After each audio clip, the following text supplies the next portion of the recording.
ना था। उस दिन यूक्रेनियन गवर्नमेंट ने फायरिंग की, बच्चों बच्चों के ऊपर हवाई फायरिंग करी, गाड़ी से बच्चों को पीछे धकेला। और जब मैं सबसे आगे खड़ा हुआ था, मैं लाइन में, मेरे साइड में गाड़ी पे खड़ा हुआ उनका जवान AK-47 लोड करके बच्चों की तरफ को नाल करके बोलता है, सभी के सभी पीछे हटो नहीं तो गोली मार दी जाएगी। अच्छा, तो कहीं ना कहीं फ्लाइट के टिकट बहुत महंगे हो गए थे, कोई अफोर्ड नहीं कर सकता। मान लीजिए एक बच्चा है जो लोन लेके जा रहा है वहां पे पढ़ने, जो बाहर से कुछ खा पी नहीं रहा है, तो 80,000 का टिकट कहाँ से अफोर्ड करेगा। उसको यही था कि धीरे धीरे धीरे धीरे इक्वेट कर लिया जाएगा।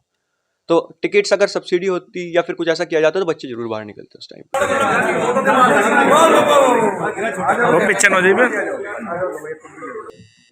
नमस्कार दोस्तों, आप देख रहे हैं दैनिक रुड़की। मैं मेहता। जैसे कि आपको पता है, रशिया और यूक्रेन के बीच में युद्ध आज 11 दिन हो चुके हैं और काफ़ी छात्र इंडियंस वहाँ पे अभी फंसे हुए हैं। पर भारत की जो सरकार है, जल्द से जल्द वहाँ बच्चों की निकासी कर रही है। कुछ स्टूडेंट अपने घर वापस आ चुके हैं और इस समय हमारे साथ हैं यश, जो कि परवीन सिंधु जी के पुत्र हैं और वह भाजपा से पश्चिमी मंडल अध्यक्ष हैं। यश जी से बात करेंगे किस तरह से यहाँ तक पहुँचने में मेहनत लगी है।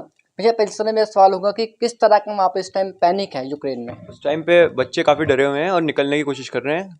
यूक्रेनियन आर्मी सपोर्ट नहीं कर रही है, लेकिन जो हंगेरियन और पॉलिश आर्मीज हैं वो काफ़ी ज़्यादा सपोर्ट करते हुए शीघ्र शीघ्र निकालने की कोशिश कर रही है बच्चों को।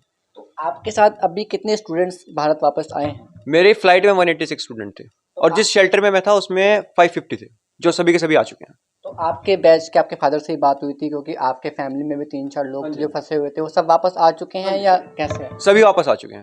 यार, जिस तरह से हम मीडिया में देख रहे हैं कि जो एम्बेसी है हिंदुस्तान की, इंडियन एम्बेसी, वो छात्रों का साथ नहीं दे रही है, वो किस तरह से दिख रहा है? एम्बेसी पूरी तरह साथ दे रही है। बात क्या हो रही है, एम्बेसी तक पहुंचने में टाइम लग रहा है। मान लीजिए वहां पे 3-4 हज़ार बच्चे आ रहे हैं, तो एकदम से एम्बेसी हैंडल नहीं कर पा रही। एम्बेसी ने यही बात बोली थी हमें बॉर्डर में घुसते हुए कि थोड़ा समय लगेगा, 6 घंटे 7 घंटे लगेंगे, 6 घंटे का वेट कीजिए। फिर हमें भी थोड़ा टाइम लगते ही हमें एक अच्छा अकोमोडेशन दिया गया। हम ग्योर यूनिवर्सिटी में रुके हुए थे। रूम बहुत बढ़िया थे, वॉशरूम बहुत बढ़िया था, खाना बहुत अच्छा था, कोई प्रॉब्लम नहीं हुई। एम्बेसी की जैसे ही हम कांटेक्ट में, हमको हर चीज़ से मिली। जिस तरह की हम वीडियो सोशल मीडिया पे वायरल हो रही थी कि एम्बेसी के पास जाते हैं, वो कहते हैं कि पहले आप टॉयलेट साफ कीजिए तब आपको आगे भेजेंगे, ऐसा कुछ तो नहीं? नहीं, ऐसा कुछ नहीं हो रहा है, बिल्कुल भी कुछ नहीं हो रहा है। अच्छा, जिस तरह से हम देख रहे हैं तो कहते हैं कि पोलैंड बॉर्डर तक आपको पहुंचना है, तो उसके लिए यूक्रेन की जो सरकार है वो किस तरह से हेल्प कर रही है हिंदुस्तान के बच्चों का? मैं पोलैंड बॉर्डर गया था जिस दिन ट्रीटी साइन होनी थी, नाटो में साइन होना था। उस दिन यूक्रेनियन गवर्नमेंट ने फायरिंग की, बच्चों के ऊपर हवाई फायरिंग करी, गाड़ी से बच्चों को पीछे धकेला। और जब मैं सबसे आगे खड़ा हुआ था, मैं लाइन में, मेरे साइड में गाड़ी पे खड़ा हुआ उनका जवान AK-47 लोड करके बच्चों की तरफ को नाल करके बोलता है, सभी के सभी पीछे हटो नहीं तो गोली मार दी जाएगी।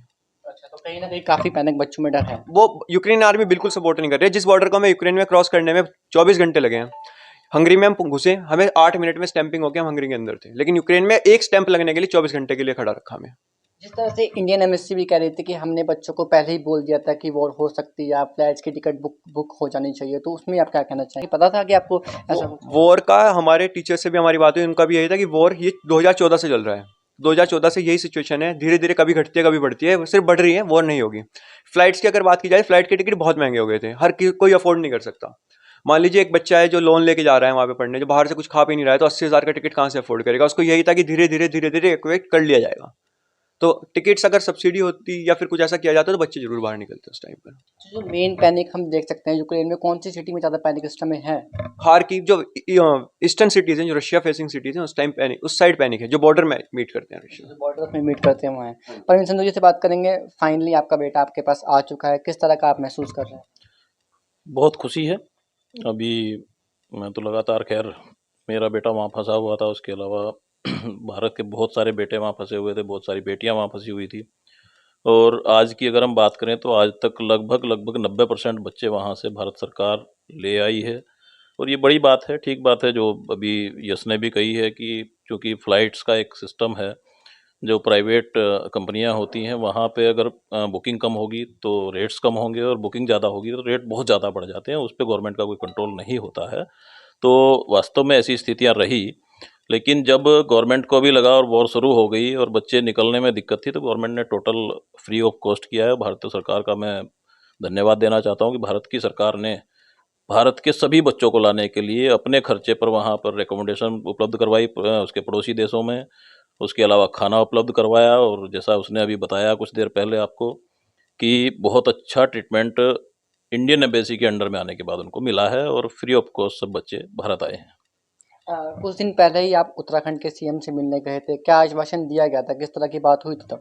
उत्तराखंड के सीएम माननीय पुष्कर सिंह धामी जी से मैं मिला, माननीय निशंक जी से मेरी बात हुई, माननीय अजय भट्ट जी से बात हुई मेरी, और तीनों ने ही लगातार मेरा तीनों जगह से संपर्क रहा, और उन तीनों के ऑफिसेज से भी उन्होंने खुद पर्सनली भी मुझे लगातार बात की, और लगातार यही रहा कि हम लगातार वहाँ पर जितने हमारे मंत्री वहाँ गए हैं उन देशों में, उनसे संपर्क में हैं और जल्दी से जल्दी और ईजी करने की कोशिश करें। और उसी का कारण है कि फ्राइडे को इसे निकलने के लिए बात हुई थी कि फ्राइडे तक यूक्रेन से बाहर नहीं निकल पाएगा, लेकिन ये 2 दिन पहले ही बुधवार को ही ये हंगरी पहुंच गया था। सर जिस तरह से हम देखते हैं अभी भी काफ़ी हिंदुस्तान के छात्र में फंसे हुए हैं लोग।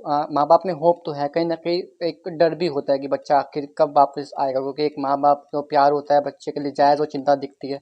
अब किस तरह से हेल्प होगी आगे, क्योंकि आप भाजपा में भी हैं, सक्रिय हैं, किस तरह से करेगी सरकार, भारतीय जनता पार्टी की सरकार जो है डबल इंजन की सरकार है, किस तरह से योगदान दे रही है उत्तराखंड के बच्चों के लिए? देखिए, उत्तराखंड के भी बहुत सारे बच्चे अभी निकल के आ गए हैं। कुछ बच्चे ऐसा है कि जो अपने घर तक नहीं पहुंच पाए हैं, वो लेकिन बॉर्डर कंट्रीज में पहुंच गए हैं।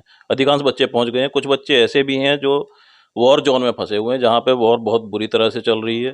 तो वहां से निकालने के लिए भारत की सरकार ने लगातार प्रयासरत है, और उसकी सरकार से भी लगातार बात होती है। पिछले इसी युद्ध के दौरान 2 बार जो है युद्ध विराम हो चुका है 6-6, 8-8 घंटे के लिए। वो वही प्रयास होता है कि उन बच्चों को निकाल लिया जाए और एक-एक बच्चा सकुशल वापस आएगा। देखिए, जब लड़ाई होती है तो इतने 18-20 हज़ार बच्चों में वो एक बच्चे को गोली लगी, और कितनी दुखद घटना थी कि वो बच्चा किसी अच्छे काम के लिए, अपना फ्यूचर बनाने के लिए बाहर गया था, अपने माँ बाप की होप था, लेकिन वो आज हमारे बीच में नहीं है। उसका सभी को बहुत ज़्यादा दुख है, और भारत सरकार का लगातार ये प्रयास है कि ऐसी घटना दोबारा बिल्कुल भी ना हो, भारत का एक-एक बच्चा सकुशल वापस आए। तो मैं तो सभी को ये कहना चाहूँगा कि ठीक है, चिंता है, बहुत चिंता रहती है जब ऐसी जगह पर बच्चा फंसता है, लेकिन अपना धैर्य बनाए रखें। हर किसी का बच्चा अपने घर वापस आएगा। इस समय हमारे साथ यश की मदर हैं, उनसे जानना चाहेंगे।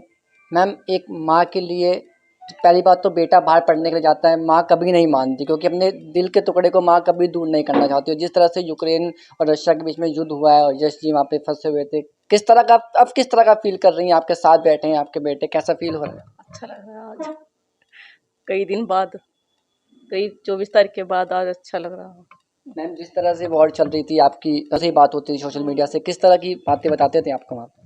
नहीं, वो कभी ऐसी बात नहीं करता था। वो कहता था मैं ठीक हूँ, आप सब ठीक रहो। कहीं ना कहीं आपको पैनिक नहीं देता था, आप में हौसला नहीं देता था। हाँ, वो हमेशा यही चाहता था कि हम लोग परेशान ना हो।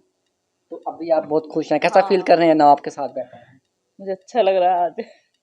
तो आप देख सकते हैं खुशी की लहर खुद देखते हैं, क्योंकि एक माँ का दिल ही होता है कि अपना किसी का ही बेटा हो, वो बाहर जाने को कभी भी एक माँ नहीं मानती है कि मेरा बेटा मेरे से दूर जाए। आज आप फाइनली देख सकते हैं कहीं ऐसे हमारे देश के बच्चे हैं जो यूक्रेन गए थे पढ़ने के लिए, आज वो फाइनली अपने घर वापस आ चुके हैं। और काफ़ी बच्चे हैं, उन्हें भी सरकार जल्द से जल्द वहाँ से निकाल लेगी। तो दैनिक रुड़की भी आपसे यही कहना चाहता है कि किसी भी चीज़ का आप पैनिक ना लें, भारत सरकार दिन रात लगी हुई है और वहाँ से बच्चों को जल्द से जल्द निकाला जा रहा है। आप सभी का बहुत बहुत